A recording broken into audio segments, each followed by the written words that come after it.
Bonjour à vous à la maison et bienvenue à ce bulletin de nouvelles de Télécœur du 17 novembre déjà, mais où va le temps? Donc, cette semaine, on commence avec un reportage de l'école La Découverte. Je me suis déplacée encore une fois cette année au Polycouron, donc la 43e édition. École La Découverte, donc on s'implique pour la recherche sur le cancer. Voici mon long reportage à ce sujet.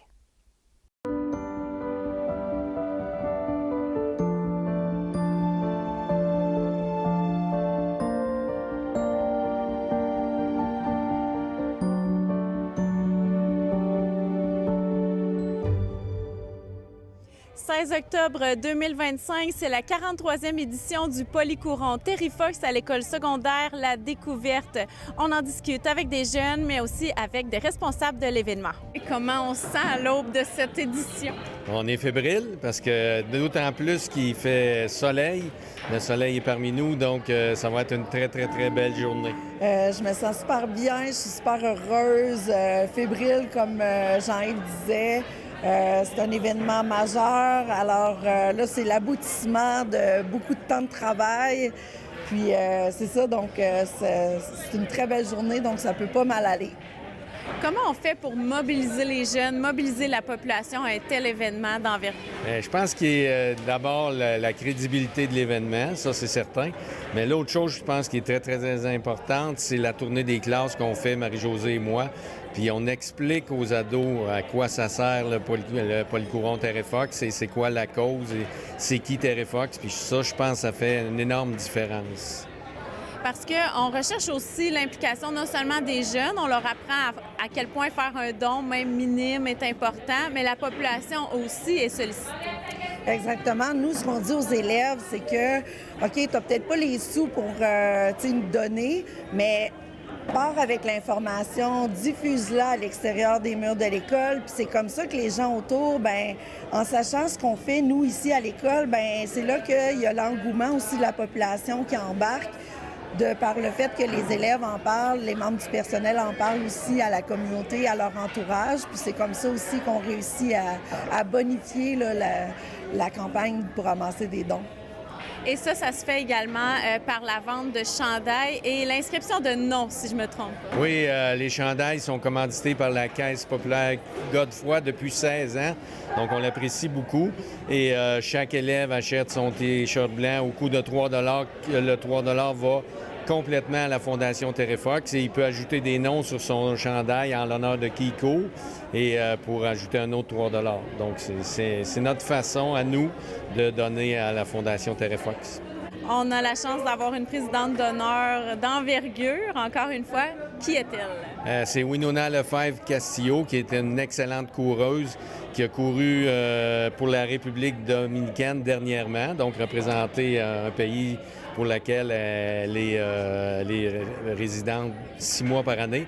Et elle a un très, très beau message, non seulement d'athlète, mais un message sur la vie, donc la façon d'affronter la vie. Elle explique chacun des difficultés qu'on rencontre dans la vie avec des conseils. Ça, au niveau des ados, je pense que c'est bien, bien, bien important. Elle a été 2 fois nommée étudiante de l'année universitaire au Canada. Donc, elle a 2 volets en tant qu'athlète, puis en tant qu'étudiante aussi, qui est un beau, très beau message pour nos élèves. Quel message es-tu venu donner aux jeunes de l'école secondaire ce matin? Oui, en fait, c'est important que les jeunes puissent savoir que les échecs, c'est très normal dans un processus et c'est quelque chose qui nous forge. Donc, également, des fois, les gens vont se dire « Ah, je viens pas d'un lieu où est-ce que c'est vraiment favorisé ou je n'ai pas nécessairement les ressources. » Tout est possible, vraiment. C'est pas vraiment le lieu d'où on vient, mais c'est vraiment la persévérance qu'on a dans notre sport, la persévérance dans nos études qui va faire en sorte qu'on peut se rendre loin et c'est vraiment possible. Comment penses-tu que ta présence ici inspire et aide à mobiliser les jeunes pour un événement comme celui-là? En fait, j'ai été à l'école secondaire La Découverte, donc ça fait vraiment en sorte qu'eux peuvent voir un modèle et j'ai pas nécessairement eu un parcours qui est parfait comme on aimerait. Tu sais, j'étais pas forte à l'école, j'étais pas j'étais forte à la course, mais j'étais pas non plus la première. Donc de voir peut-être ce modèle-là et de voir que par la suite, je suis devenue forte et que j'ai cette carrière-là aujourd'hui, je trouve que ça peut inspirer. En quoi la cause Terrifox t'inspire, elle également? Mais c'est vraiment bien de faire des choses pour des fondations comme ça, en fait, des causes, puis courir pour ces causes-là qui sont très importantes, puis pour des gens qui en ont aussi besoin, puis vraiment prendre du temps pour donner de l'argent et aussi un effort, puis tout le faire ensemble, je trouve vraiment que c'est super. Je trouve ça beau à voir parce que je vois les jeunes. En tout cas, la salle était pleine pour ta conférence. Donc, tu es venu donner une conférence ici ce matin, c'est ça? Oui, 3 conférences, un suite de l'autre, parce qu'il n'y a pas tout le monde qui rentre dans la salle en même temps. Mais oui, c'est vraiment super. De quoi es-tu le plus fier dans ton parcours? Dans mon parcours, ça va être un petit peu bizarre, mais de quoi je suis plus fière, c'est vraiment que je suis restée la même personne. C'est pas un titre ou quoi que ce soit, c'est juste que je suis restée la même personne et que j'ai pu faire beaucoup de choses que j'aurais aimé faire. C'est vraiment ça. En quoi la présence d'une invitée d'honneur comme ça est importante pour la mobilisation pour les jeunes? À chaque année, quand on demande à un ou une présidente d'honneur, c'est parce qu'aussi, cette personne-là, elle représente bien les valeurs que Terry Fox diffuse lui-même, a diffusé. Donc, la persévérance, le courage, la détermination, le dépassement de soi. Puis on trouve que le fait d'inviter une personne comme ça à témoigner, comme Winona, en plus que c'est une ancienne élève, elle a fait le Polycouron à chaque fois qu'elle était ici à l'école, à chaque année. Donc, ça met quelque chose de tangible aussi, là. Ça donne des exemples tangibles aux ados. Que dans la vie, quand on a des trucs, des moments à surmonter, c'est pas juste dans le sport, mais dans notre vie, qu'il y a des moyens, puis on peut aussi avoir des exemples comme Winona, qui peut partager son vécu. Et cette année, on avait, est-ce qu'on l'appelle une porte-parole, Prisca? Oui. Oui, donc on avait Prisca qui est venue témoigner. D'ailleurs, on va sûrement la présenter dans le reportage à la toute fin. Quel était son message et pourquoi avoir choisi Prisca? Mais je pense que dans les 16 années qu'on a eu des porte-paroles, je pense que Prisca, c'est peut-être la plus positive des porte-paroles qu'on a eues, malgré les épreuves qu'elle traverse. Elle a commencé sa chimio cette semaine, puis elle a une façon très, très positive d'aborder la maladie puis de vaincre les épreuves. Puis on le présente dans la tournée des classes, puis je pense que c'est un très bon modèle aussi pour nos élèves. Aujourd'hui, j'ai été invitée pour faire le tour d'honneur du Polycouron Terry Fox. En quoi c'est important pour toi de participer à cet événement? Bien, pour moi, honnêtement, cette année, c'est un honneur de pouvoir participer à cet événement encore plus que quand je le faisais dans les années de mon secondaire parce que, tu sais, c'est un événement pour ramasser des fonds pour la recherche sur le cancer. Puis, étant moi-même touchée cette année, tu sais, ça me fait chaud au cœur d'être là, puis d'avoir été invitée là, pour participer avec tous les élèves. Comment penses-tu qu'une invitée comme toi fait en sorte que la mobilisation chez les jeunes est plus grande et plus importante? En fait, je crois que le fait de venir en personne aussi, c'est quand même une grande communauté. Tu sais, Saint-Léonard-d'Assun, c'est beaucoup de villages qui est regroupé. Puis depuis les dernières semaines, les derniers jours, en fait, je reçois par Facebook, par Messenger, des messages d'encouragement. J'ai des jeunes qui m'ont envoyé des photos de leur chandail avec mon nom dessus. Tu sais, fait que ça m'a vraiment touchée. Puis en même temps, bien, ça les sensibilise encore plus parce que, tu sais, ils connaissent des gens. Tu sais, souvent, on pense que ça arrive aux autres, mais non, ça arrive pour vrai. Ça arrive à des gens qui sont proches de nous, des amis, de la famille. Tu sais, souvent, je suis amie avec leurs parents, en fait. Fait que, tu sais, j'en ai reçu encore plein. J'en ai encore un matin, là, j'avais des photos de petites filles qui ont mon nom sur le chandail. Fait que, tu sais, ça m'a vraiment touchée. Puis, tu sais, ça va être vraiment un bel événement. J'ai juste demandé, les filles, qu'est-ce que vous faites ici ce matin? C'est quoi votre rôle? Nous, dans le fond, on s'occupe des enfants qui viennent à l'école pour courir la course Terry Fox, fait que le Polycouron. On s'assure qu'il y ait une belle activité puis qu'il y ait envie de revenir pour les autres années. Est-ce que c'est la première fois que tu fais cette activité-là? Non, c'est la deuxième. Qu'est-ce qui te motive dans le fait d'aider les jeunes et d'être marraine? Bien, plus, j'ai vraiment aimé ça l'année passée parce que, tu sais, les jeunes étaient attentifs, ils étaient très compétiteurs. Les gens qui viennent ici ils participent vraiment bien, je trouve, puis ils ont tout le temps beaucoup d'énergie, fait que c'est le fun, on peut dépenser notre énergie avec eux. Pourquoi est-ce important de faire le Polycouron pour vous? Bien, moi, je trouve que c'est une bonne action pour encourager le monde qui ont le cancer, de ne pas lâcher, de ne pas lâcher dans la vie. On va y arriver à un moment donné. Pourquoi est-ce important pour toi? Pour moi, c'est genre pour prouver que tout est possible. Puis, comme il a dit, genre le cancer, prouver que genre, même si tu as quelque chose de maladie, tu peux réussir dans la vie. Est-ce qu'avant le Polycouron, la course ou le sport, c'était important pour vous? Ben oui. Moi j'aime ça courir dans la vie, tu sais. J'aime ça, fait que... Ouais, je trouve que c'est important. Ouais. Moi aussi. Ben, s'échauffer aussi, là, avant, pour bien tirer ses muscles.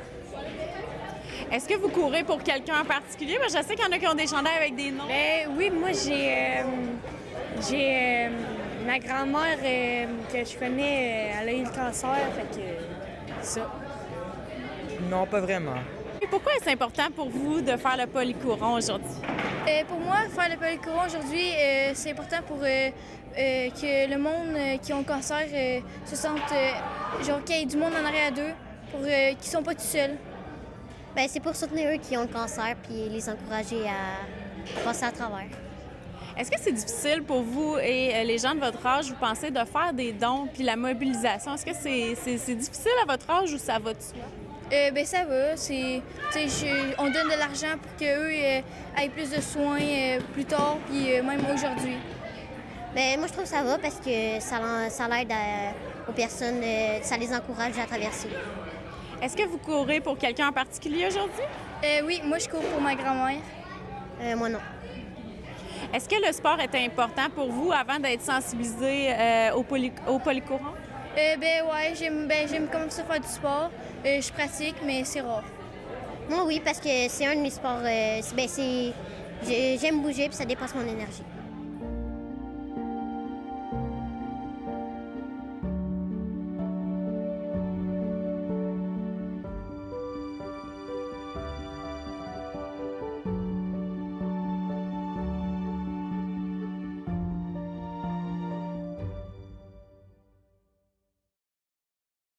C'est très touchant d'entendre des jeunes si investis dans une cause, mais aussi nos adultes. Voici maintenant l'entrevue que j'ai réalisée avec Priska Kirouac, une nouvelle combattante du cancer, mais également porte-parole de cette journée du polycourant.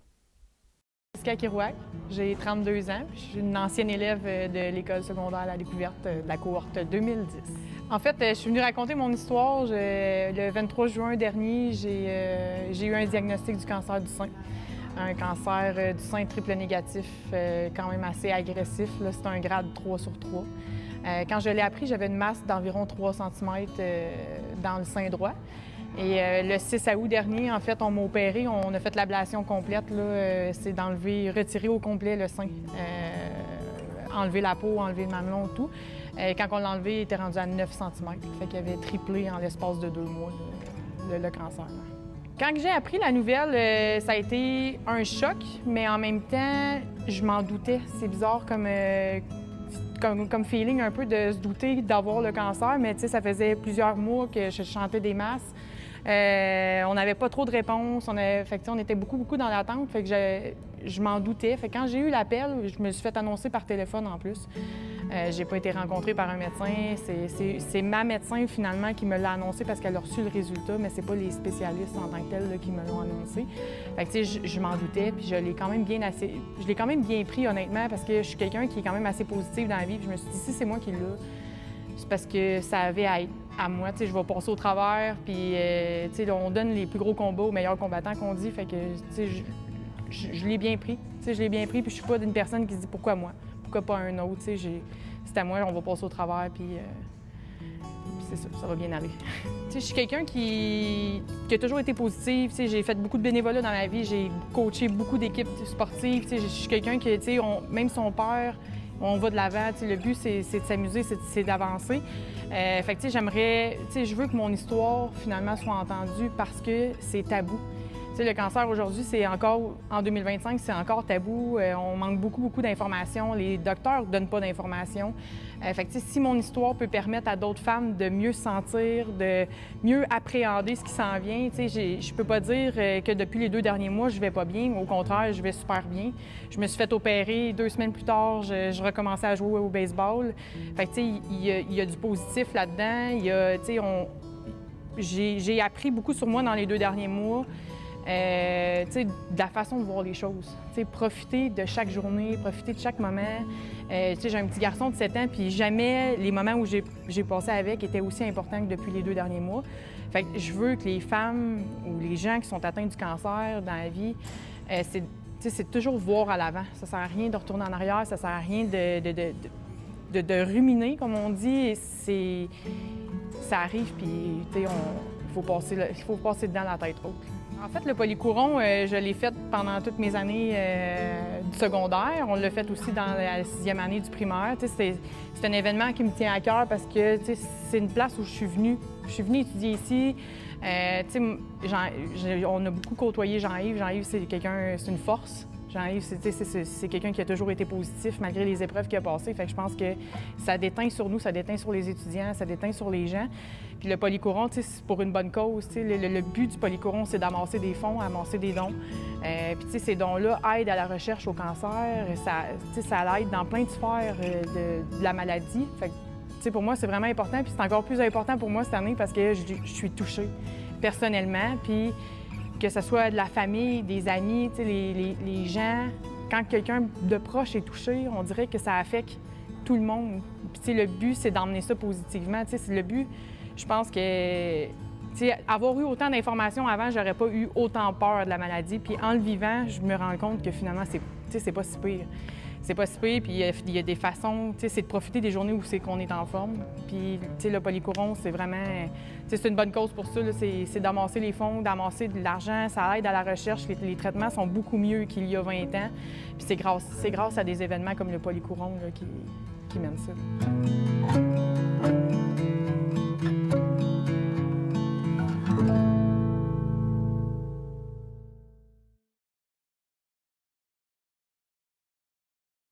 Comme vous le savez, mais je vous le rappelle, cet été, nous avions 2 journalistes estivales. Il s'agit de Lynn Richard et Claudie Geoffroy.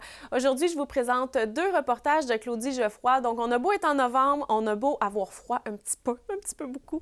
On va quand même aller voir ce reportage-là qui nous fait un petit retour en arrière sur l'été. Donc, on va parler de Circonflexe Prêt pour bouger, un nouveau partenariat communautaire et sportif entre Grand Saint-Esprit et Circonflexe Prêt à bouger. Voici le reportage de Claudie Geoffroy.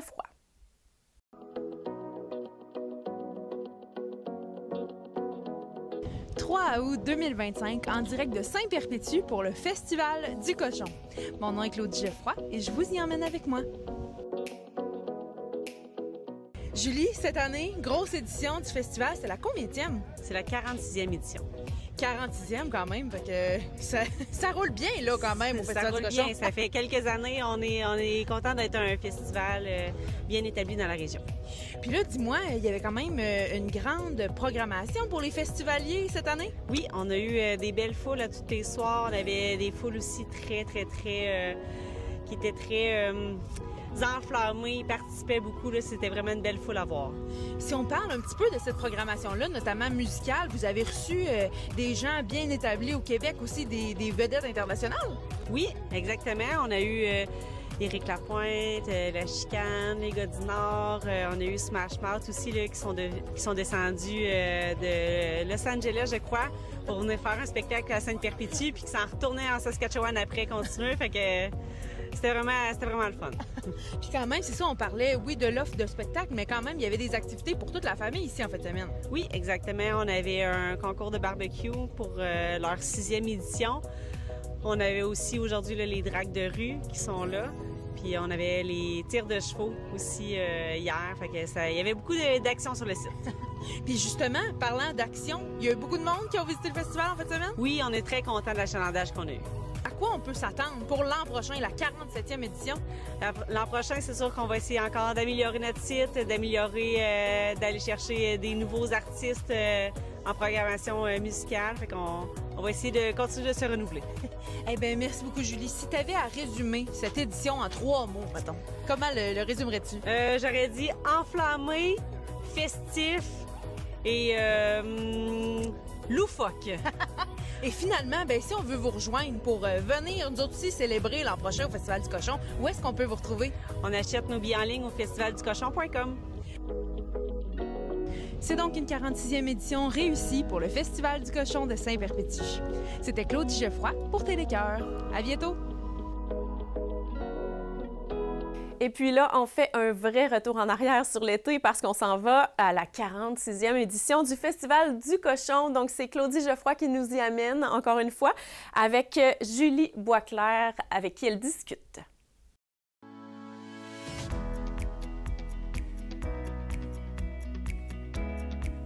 7 juillet 2025, je me trouve présentement au Centre des loisirs de la municipalité du Grand Saint-Esprit pour le lancement d'une nouvelle initiative sportive. Mon nom est Claudie Geoffroy et je vous y emmène avec moi.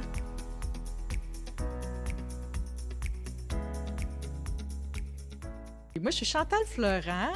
Je suis adjointe et responsable de la vie communautaire puis des loisirs de la municipalité de Grand Saint-Esprit. C'était l'inauguration de nos casiers pour du prêt d'équipement de loisirs et de sport en collaboration avec Loisirs Sport Centre du Québec. Puis, c'est des casiers qui permettent de prêter des équipements, de mettre à la disposition de la population des équipements tout à fait gratuitement. Donc, l'été, on a des équipements d'été. L'hiver, on aura des équipements d'hiver.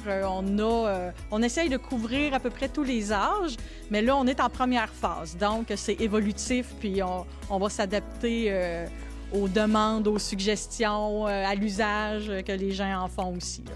On commence à en voir de plus en plus des boîtes, des projets comme ça. Qu'est-ce qui vous a donné envie là, de dire « cette année, c'est notre année, on se joint au mouvement ». On l'avait déjà dans le collimateur depuis un petit bout de temps, puis les astres se sont alignés pour que ce soit en 2025 là, que ça soit mis sur pied et fonctionnel aussi, là. Mais oui, c'était une tendance là, qui est de plus en plus répandue, même à travers le Québec. Là, Circonflexe fait de plus en plus de petits, là, mais on est parmi les premiers là, au centre du Québec à avoir une petite centrale de prêt comme ça, là. Moi, je participe aux rencontres quand il y a des rencontres et c'est là qu'ils nous ont fait part de la possibilité, qu'ils nous ont offert d'adhérer à ça. Donc, j'en ai discuté avec le directeur général qui était tout à fait d'accord, les élus aussi. Donc, là, j'ai eu la permission pour vraiment le mettre sur pied. Puis, il y a des sous aussi qui viennent avec ça, là. Il y a une aide financière qui nous est octroyée. Donc, c'est ça. Fait que ça nous a permis de commencer. Nous autres, on voulait y aller simplement. Donc, c'est des casiers avec des clés. Puis, c'est la même clé pour les 6 premiers casiers. Puis, on a un coffre aussi là, qui est installé à un autre endroit qui nous permet de ranger des équipements d'une autre dimension. Qu'est-ce qu'on peut retrouver dans ces coffres-là pour les gens là, qui vont venir, qui vont adhérer à ça? Qu'est-ce qu'on peut retrouver comme activité?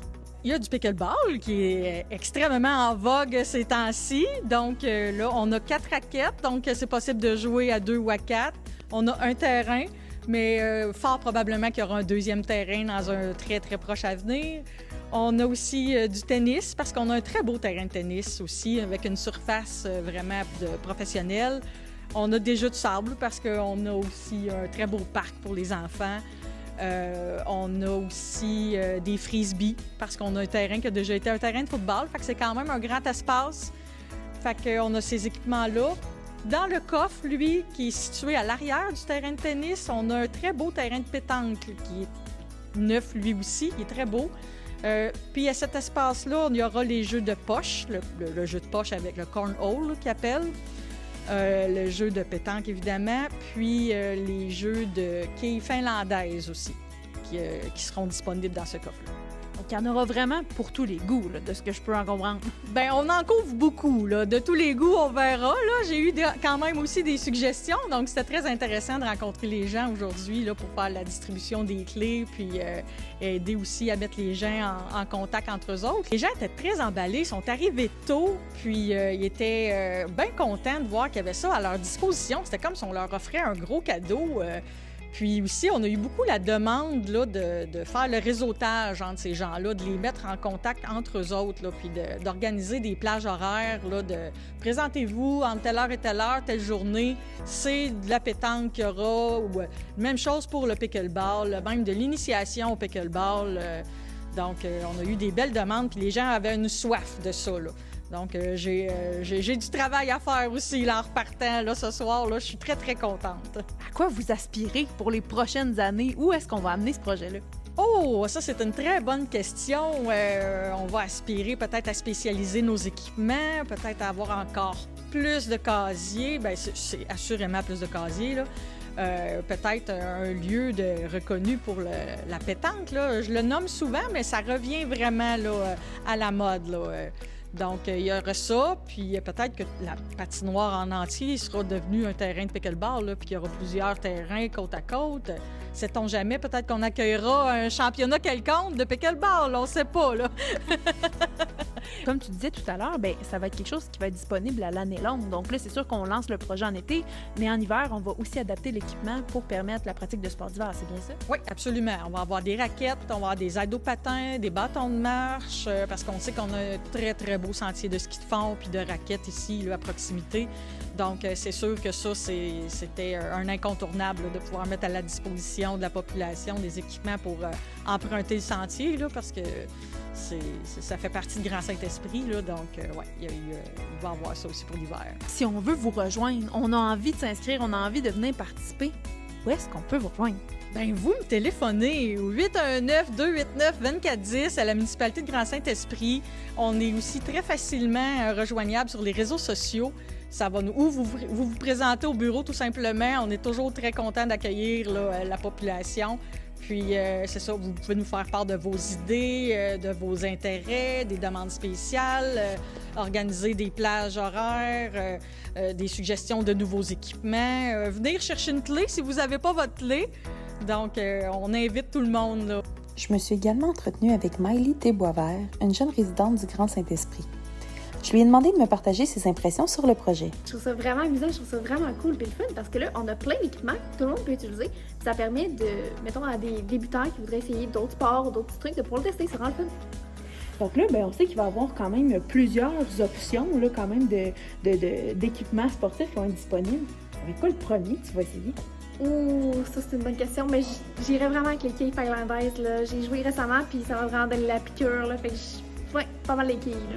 Est-ce que ça va être une activité que tu vas faire en famille, en amis, en solo? Sais-tu un peu comment tu vas planifier ta journée? Ben, je veux vraiment initier ma mère au sport. Après ça, on verra. Mais pour commencer, ma mère, puis peut-être ma soeur par la suite. L'initiative Circonflexe Prêt pour bouger est donc lancée à la municipalité du Grand Saint-Esprit. C'était Claude Geoffroy pour Télécœur. À bientôt! Alors, c'est déjà la fin de ce bulletin de nouvelles de Télécœur du 17 novembre. Merci d'avoir été des nôtres et n'hésitez pas à m'écrire ou m'appeler pour me donner des idées de reportages. Donc, 418-714-2953, il me fera plaisir d'avoir vos suggestions et même vos commentaires, pourquoi pas. Donc, je vous souhaite une belle semaine en attendant la prochaine.